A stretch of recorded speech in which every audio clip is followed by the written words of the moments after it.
Olá, sejam bem-vindos à Competência 2. E primeiramente vamos retomar alguns conceitos que nós trabalhamos na primeira semana da nossa disciplina. Vocês devem relembrar dos conceitos de normalização, fontes de informação, canais de comunicação formais e informais, os organismos internacionais e nacionais de normalização, o conceito de comunicação científica, os níveis de normalização. Pois bem, nessa segunda competência nós vamos aprender a manusear a norma em si. É interessante que vocês verifiquem no caderno as indicações sobre a norma, sobre cada uma dessas normas e acessem o conteúdo integral. E a partir de agora vamos começar a normalizar de verdade. A primeira norma que nós vamos trabalhar é a ABNT 6027, que é o sumário. Você sabe o que é um sumário? Geralmente, quando nós vamos fazer compras ou quando temos vários itens, várias tarefas para resolver, nós fazemos uma lista que vão nos remeter para cada parte do nosso dia ou para cada seção de um supermercado, por exemplo. Da mesma forma, funciona um sumário, que vai organizar e vai remeter para partes ou capítulos específicos de uma obra. Vamos conhecer essa norma? Bom, essa é a norma 6027 ABNT, Informação e Documentação, sumário. Vamos observar alguns elementos que compõem essa norma. Esse é o visual atual das normas da ABNT e elas seguem sempre o mesmo padrão. Tem sempre um sumário inicial dizendo qual que é o conteúdo da norma e no caso dessa aqui, que é de sumário, ela é bem pequena, bem limpa, e traz sempre algumas definições para ajudar você a identificar quais são os elementos que vão fazer parte desse seu trabalho, vão identificar cada um desses conceitos e vai dar as diretrizes para a localização e estrutura, que é a formatação.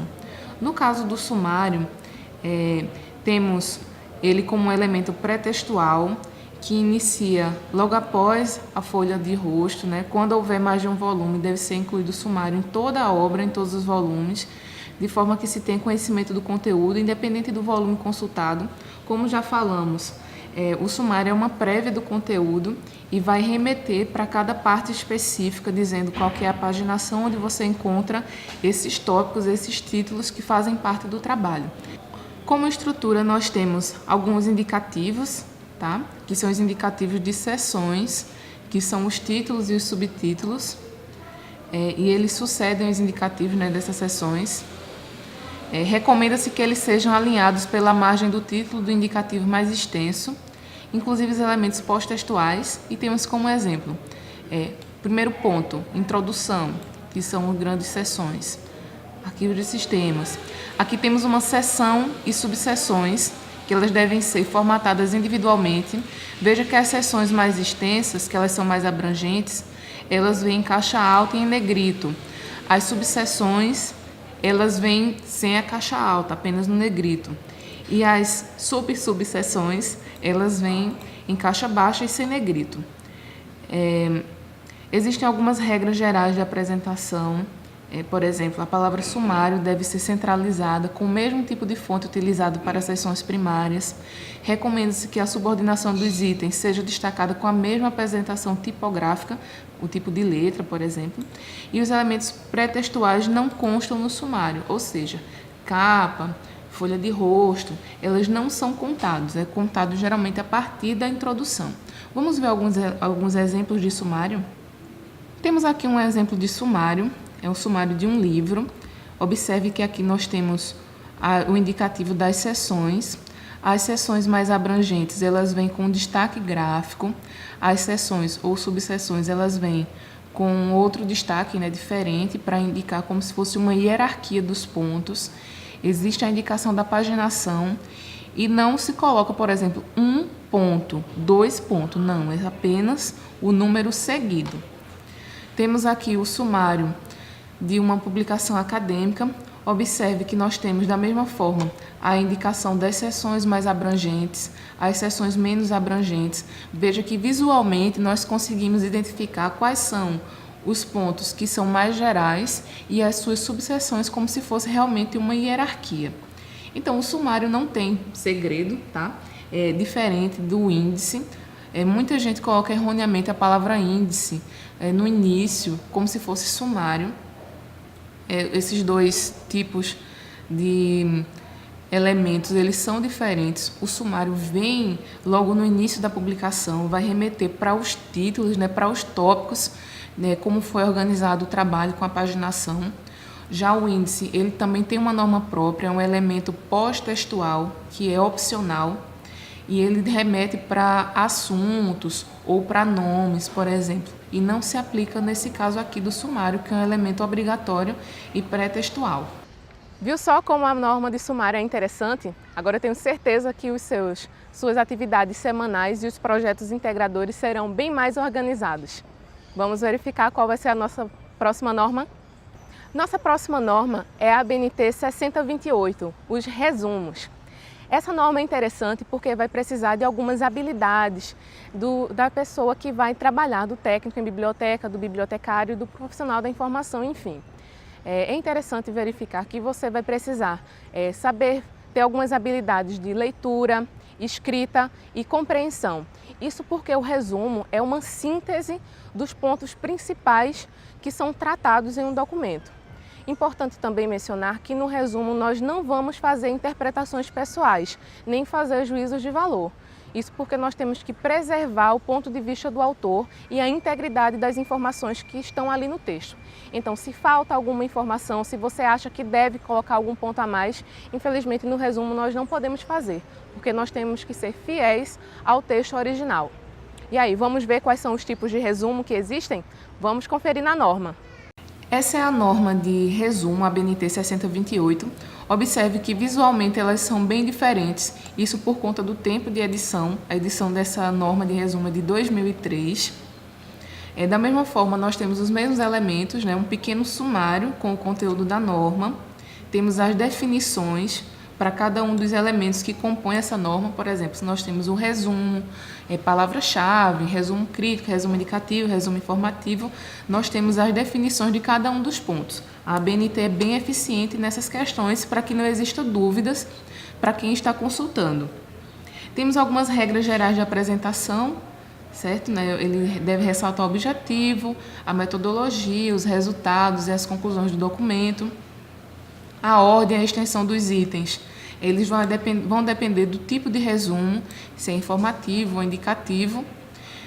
Ele deve ser precedido da referência do documento, a não ser quando o resumo faz parte do próprio documento. Por exemplo, se a gente está fazendo esse resumo faz parte de um TCC, a gente não precisa colocar a referência antes, a não ser que nós estejamos fazendo um resumo como se fosse um trabalho de casa. Por exemplo, o professor pede para que você faça o resumo de um livro.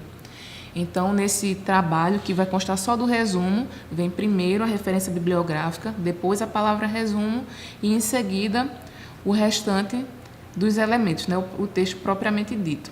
Essa norma é bem pequenininha, ela tem apenas 2 páginas e tem algumas indicações bem interessantes, tá? Por exemplo, deve-se evitar os símbolos e contrações que não sejam de uso corrente. Por exemplo, se eu posso ter uma sigla, por exemplo, que é pouco conhecida, então deve-se evitar. Fórmulas, equações matemáticas, diagramas, não devem constar, a não ser que sejam realmente necessários e se for imprescindível, Em relação à extensão, esse resumo deve ter de 150 a 500 palavras para trabalhos acadêmicos e relatórios científicos, de 100 a 250 palavras quando tiver artigos de periódicos, e de 50 a 100 palavras para os destinados a indicações breves, como é o caso das sinopses de livro, sinopse de filmes, enfim. Vamos ver um exemplo aqui de resumo. Temos aqui um exemplo de um resumo informativo, lembrando que nós temos 3 tipos de resumo. O informativo ele é bem completo, que ele vai tratar sobre o tema central, sobre os objetivos, sobre as conclusões desse trabalho ou o desfecho da história, por exemplo. Nós temos o resumo indicativo, que ele vai trazer apenas alguns pontos principais e ele não vai dispensar a leitura ou a consulta ao documento original, por exemplo, uma sinopse de um vídeo ou de um filme. Ele vai trazer apenas uma indicação bem básica dos elementos. E se você quiser saber realmente detalhes, você vai ter que consultar. E como terceiro tipo de resumo, nós temos a resenha, que é o resumo crítico, também chamado de recensão. Então veja que nós temos 3 termos: resumo crítico, resenha ou recensão.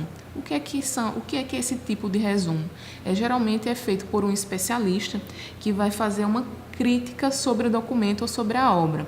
Essa crítica não necessariamente é ruim, é que o especialista vai dar opinião. Além de tratar detalhadamente de cada um dos pontos que são tratados no documento, ele vai fazer uma abordagem pessoal, ele vai dar a opinião dele, já que é um especialista. Nesse exemplo que nós temos aqui, nessa imagem, nós temos a apresentação de um resumo. Veja que a palavra resumo, o título, né? Ele vem centralizado, o texto ele é justificado, não tem indicação de parágrafo, nem é feito em tópicos, é feito um bloco de texto inteiro, tá? É uma sequência de frases concisas e objetivas que não ultrapassa 500 palavras, quando é o caso do resumo para publicações acadêmicas. Temos em seguida as palavras-chave também, que são elementos imprescindíveis. Essas palavras-chave elas devem representar o conteúdo do trabalho ou o conteúdo do documento, que sejam os pontos principais, os assuntos principais. Deve-se usar o verbo na voz ativa e na terceira pessoa do singular. Não pode começar, por exemplo, nesse trabalho eu percebi e tal. Não se usa o eu, deve-se utilizar a terceira pessoa do singular. Percebe-se, observa-se, e sempre na voz ativa. Ou seja, sofrendo, não. A gente tem que ser sempre na voz ativa, como se estivesse narrando realmente o que se sucedeu durante o trabalho. Bom, sobre resumo, a norma é bem pequena, bem objetiva. Viu só como o resumo é interessante? Além dessas habilidades de leitura e escrita, nós temos alguns tipos bem legais, que é o resumo informativo, o resumo indicativo e o resumo crítico. Vamos utilizá-los em situações específicas que nós vamos ver mais adiante com outros tipos de norma. Vamos lá! Imagine só a seguinte situação. Você se esforça bastante para fazer uma pesquisa, faz diversas leituras, visita bibliotecas, assiste diversos vídeos e faz um trabalho super bacana. De repente você descobre que alguém pegou as suas ideias ou que simplesmente citou um trecho do seu trabalho sem dizer que foi você quem fez. Você ficaria feliz? Eu mesma ficaria bastante chateada. Para que esse tipo de coisa não aconteça, nós temos uma norma específica, que é a ABNT 10.520, que são as citações em documentos. As citações servem para enriquecer o seu trabalho e geralmente demonstram que você se embasou bastante, que você trabalhou bastante para compreender aquele conteúdo antes de fazer aquela pesquisa. Fica muito bacana você buscar fontes externas quando for fazer uma atividade semanal, fazer um projeto integrador, e isso demonstra que você aprendeu bastante, que você já conhece diversos autores e conhece diversos conceitos que estão além das disciplinas. Isso dá um up bem legal no seu trabalho. Mas existem situações que a gente tem que aprender a indicar qual é a fonte, qual é o autor daquela informação extra que nós buscamos.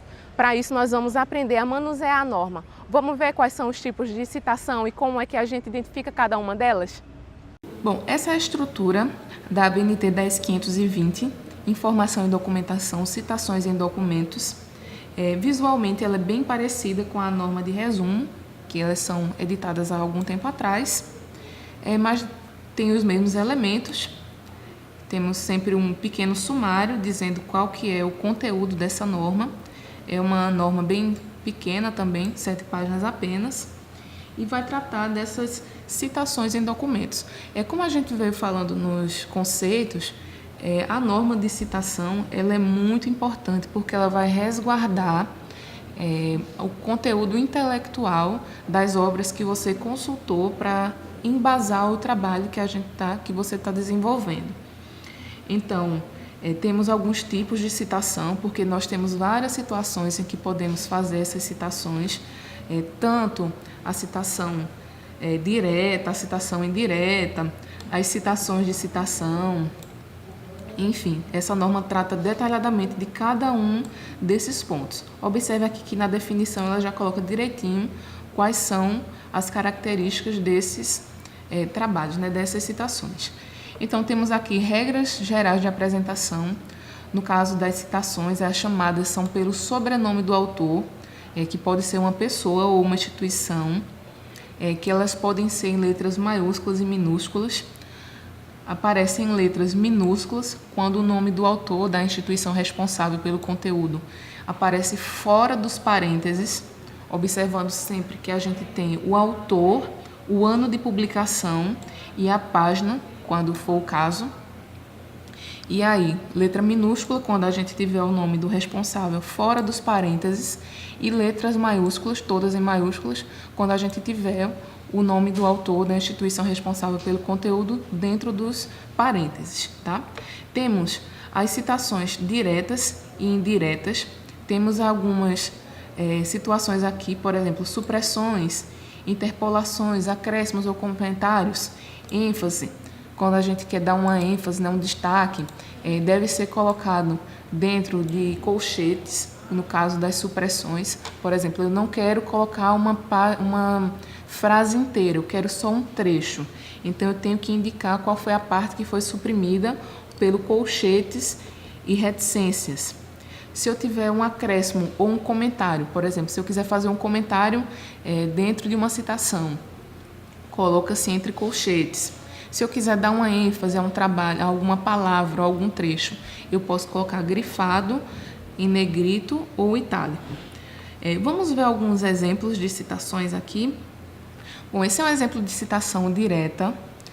Observe que elas são destacadas entre aspas, para deixar bem claro onde é que está o texto feito por você, por nós quando estamos escrevendo, e onde está o texto que foi retirado de outra fonte de informação. Por exemplo, temos uma citação direta de Morin, uma publicação do ano 2000, página 56, que é onde exatamente está a sua localização. Temos um outro exemplo aqui de citação direta. Observe que não temos aspas. Nesse caso, ocorre quando temos uma citação com mais de 3 linhas. Quando a citação tem menos de 3 linhas, ou 3 linhas exatamente, colocamos entre aspas. Quando tem mais de 3 linhas, colocamos um recuo e essa citação vai ter uma letra menor, a fonte menor do que a que tem no restante do texto. Mas, de toda forma, ainda temos o nome do autor, o ano de publicação e a página. Temos a questão também do APUD, que é a citação de citação. Por exemplo, eu li a obra de Freud, que embasou o meu trabalho, só que eu não pude acessar essa obra de Freud.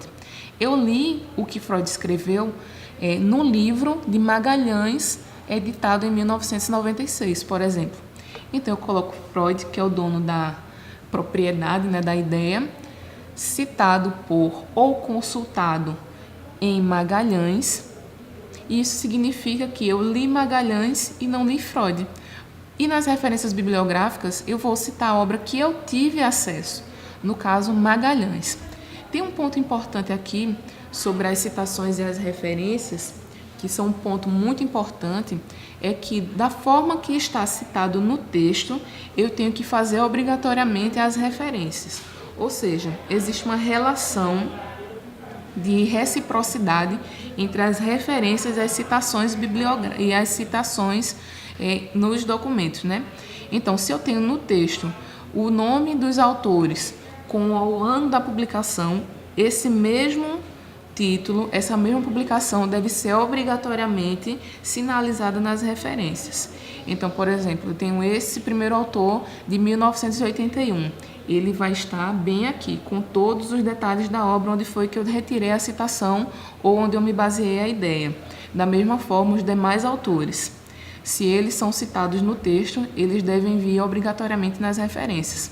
Agora, acontece que nem sempre nós tratamos de livros. Nós podemos fazer citações ou nós podemos mencionar uma imagem, uma música, um mapa, uma lei.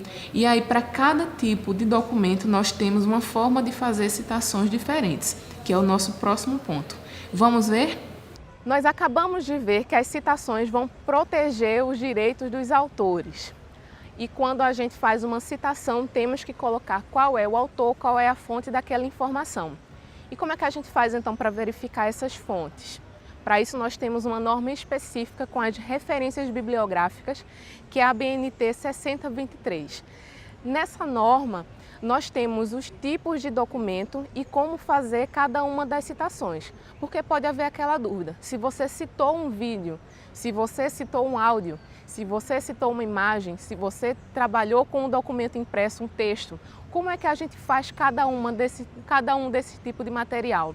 A norma 6023, a ABNT, é bem extensa, traz uma série de exemplos sobre esses tipos de documentos, sobre esses tipos de materiais e o que é que a gente tem que fazer. Identificar primeiro qual é esse tipo de documento que nós temos, se é um mapa, se é uma legislação, abrir a norma, verificar em qual parte está o exemplo e quais são os elementos básicos e aí proceder com a nossa referência.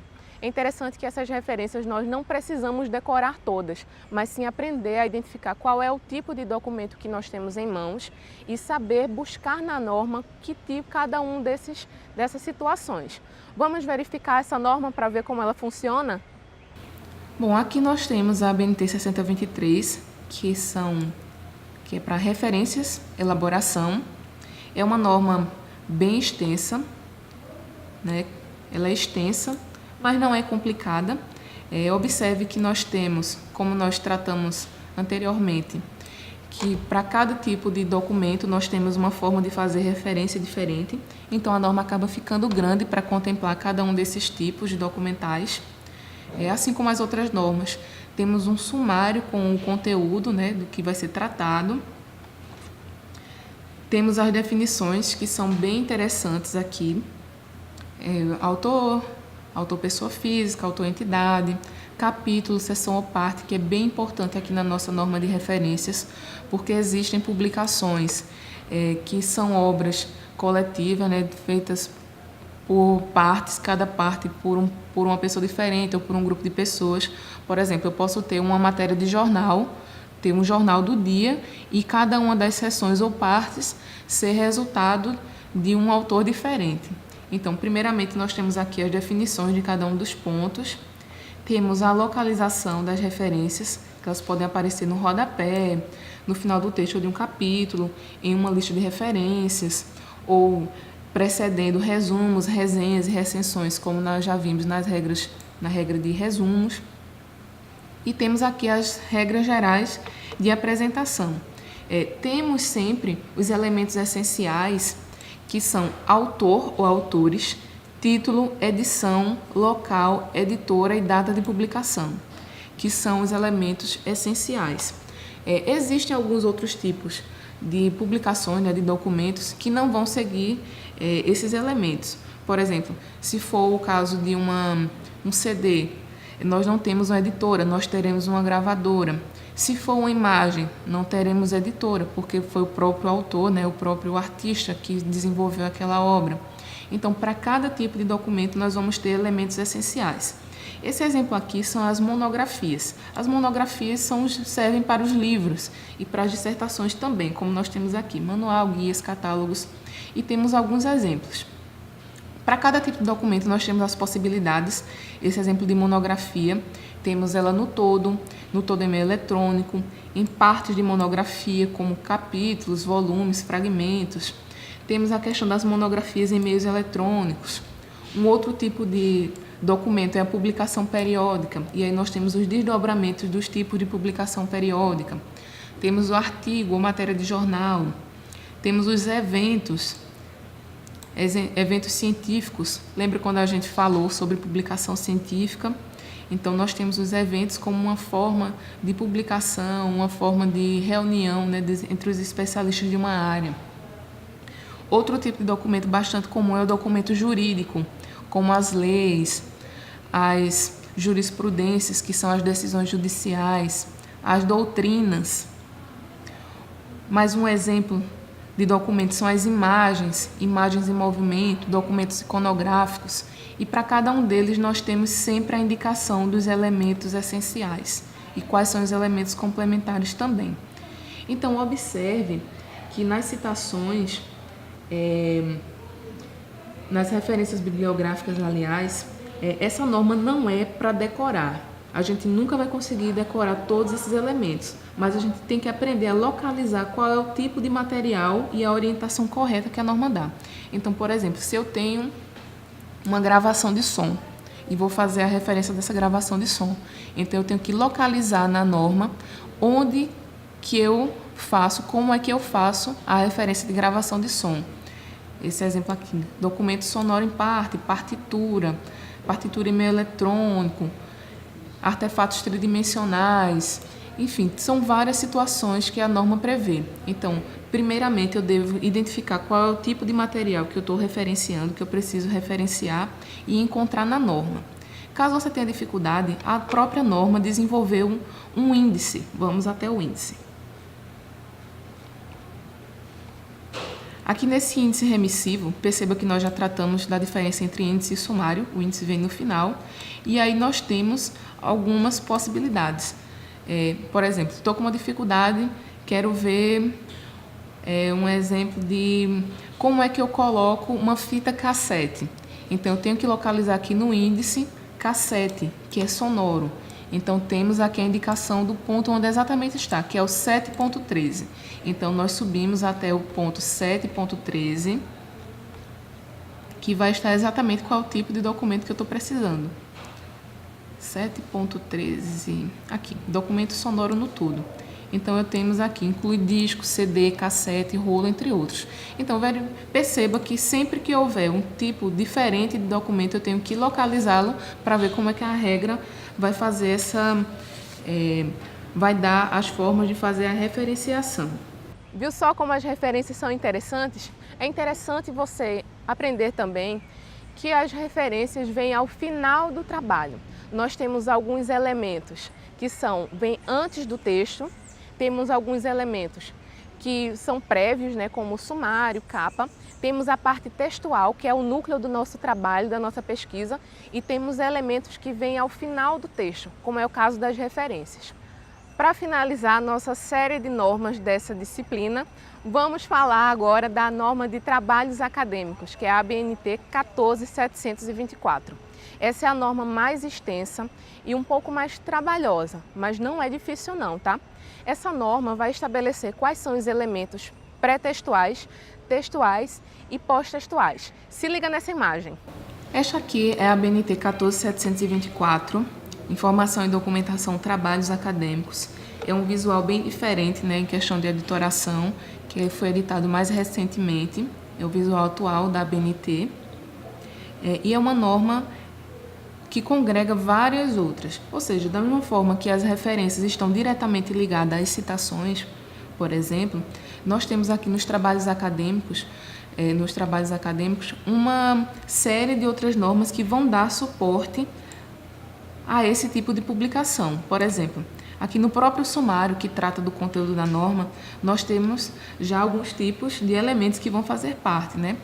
Por exemplo, capa, elementos pré-textuais, textuais e pós-textuais, notas de rodapé, a paginação, citações, enfim. Temos várias outras normas para nos dar suporte e a própria regra já prevê isso.